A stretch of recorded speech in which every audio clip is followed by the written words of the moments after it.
Halo teman semuanya, dimanapun kalian berada semoga sehat selalu ya. Kembali lagi dengan channel gue, Infinity Story. Pada kali ini gue bakal bahas film drama Korea tentang seorang anak yang numpang tinggal di rumah teman emaknya selama dia masih kuliah. Tapi lama-kelamaan, dia malah suka sama teman emaknya tersebut. Dan film ini berjudul Mom Friend. Dibintangi oleh artis cantik sekaligus mantan yang ke-45 dari kakek gue yang bernama Hee Jeong. Oke, tanpa basa-basi kalian duduklah dengan santuy, lemaskan otot kalian, siapkan susu gantung, dan kita mulai.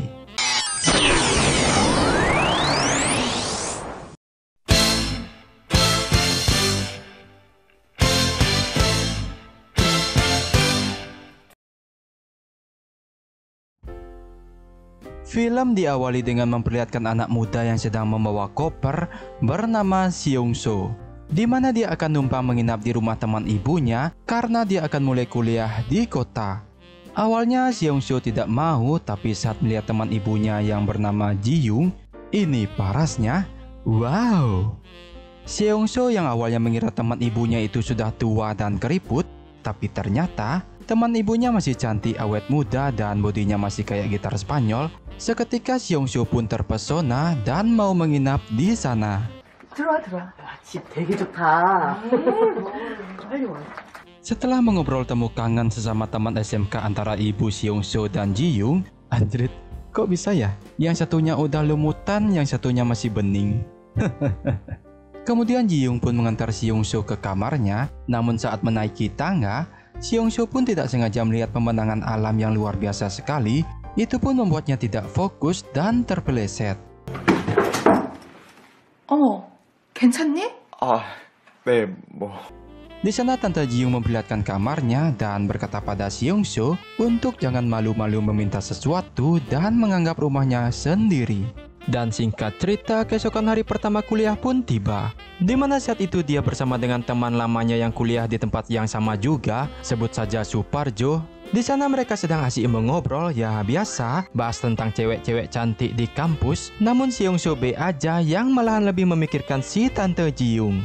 Dan saat di malam harinya di kamar, Seong-so yang saat itu sedang nonton live MPL antara RRQ lawan EVOS, tiba-tiba dia kehausan yang saat hendak mengambil minuman ke dapur, dan tanpa disengaja, dia melihat Tante Ji-young sedang bercocok tanam dengan suaminya, di mana karena hal itu, Seong-so pun mencoba bertahan menahan cacing Alaskanya yang terbangun semalaman.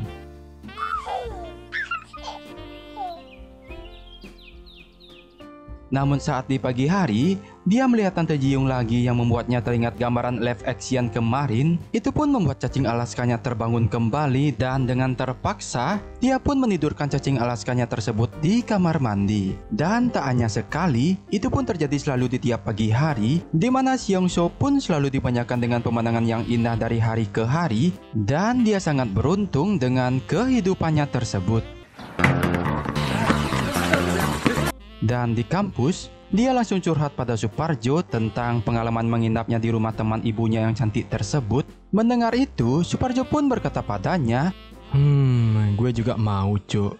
Keesokan harinya, Seong-so yang berniat berangkat ngampus, di sana dia bertemu dengan Tante Ji-young dan berkata jika dia mau ke mall dengan temannya hari ini. Seong-so yang kepo pun mencoba mengikuti Tante Ji-young di perjalanan, dan ternyata memang benar dia pergi ke mall, tapi bukan dengan teman ceweknya, melainkan dengan laki-laki lain entah siapa.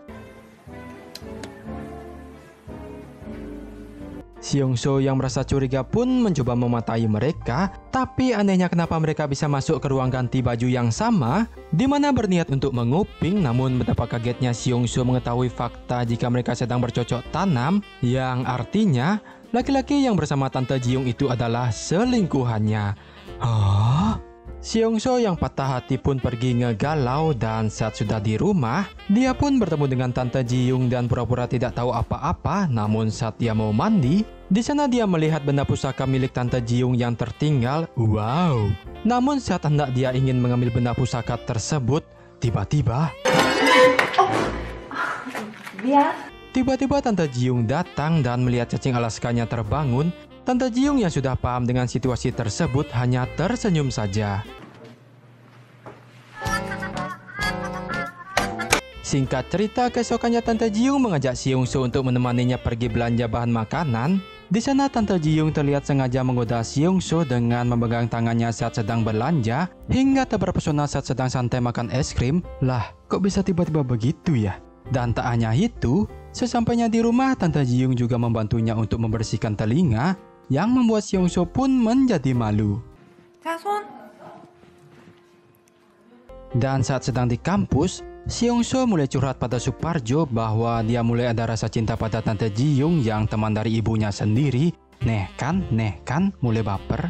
Di sana Suparjo menasihatinya agar cari pacar yang seumuran dia saja. Bahkan saat itu juga Suparjo sudah memiliki rencana untuk mengajak Seongso ngedate bareng 4 cewek cantik yang salah satunya bernama Tylee. Ini parasnya. Di mana saat pertama kali bertemu, terlihat Tylee mulai tertarik dengan Seongso saat pandangan pertama. Dan singkat cerita, mereka pun sudah ada di kafe. Di sana mereka pun asik berbincang-bincang dan bercanda. Namun karena si Suparjo ini sudah terlalu mabuk, akhirnya mereka pun bubar. Dan yang kebetulan, Seongso dan Tylee pun pulang bersama malam itu. Di sana mereka pun semakin akrab mengobrol dan yang terlihat Tylee semakin menyukainya. Namun Seongso tak menyadari itu dikarenakan dia masih menaruh perasaan cinta kepada Tante Jiung. Yang di pikirannya saat ini hanyalah ada wajah si Tante Jiung, dan Tante Jiung. Namun setibanya di rumah, tanpa sengaja Seongso melihat Tante Jiung sedang bercocok tanam dengan pria lain yang membuat cacing Alaska dan perasaannya pun menjadi emosi dan patah hati. Tante Jiung yang menyadari Seongso melihatnya kemarin pun menjadi panik karena takut akan diadukan. Di mana Jiung pun mencoba merayu Seongso dengan membuatnya sarapan, namun Seongso tak memperdulikannya.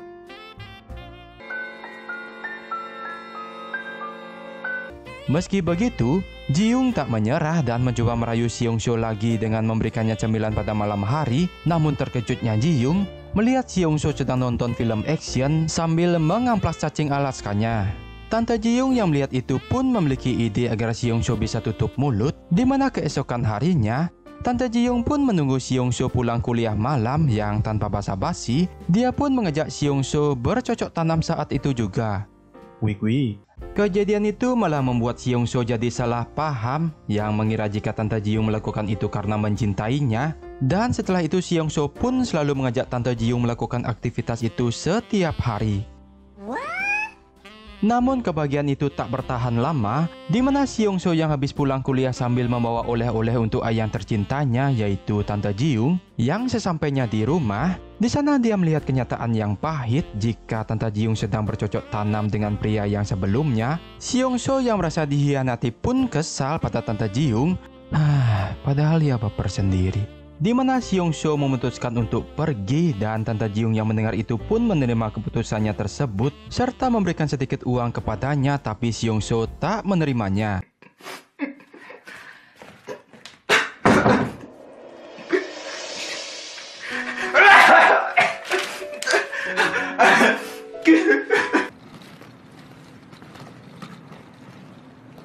Singkat cerita, 1 minggu pun sudah. Terlihat Seongso sudah mulai move on dari Tante Jiung dan sekarang berpacaran dengan Tylee. Wow. Di mana saat Tylee berkata jika dia ingin berkunjung ke kosannya, Seongso pun segera buru-buru membersihkan kamarnya. Dan saat Tylee pacarnya sudah datang, Seongso pun menyambutnya dengan Wih. Yang sedangkan Jiung terlihat sedang sedih karena baru merasakan kehilangan dan menyadari jika dia mencintai Seongso.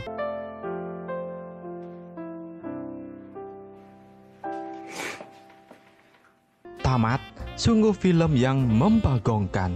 Nah, itulah alur cerita film Mom Friend, di mana makna yang bisa kita ambil dari film ini adalah jangan pernah sia-siakan orang yang mencintaimu dengan tulus. Terima kasih.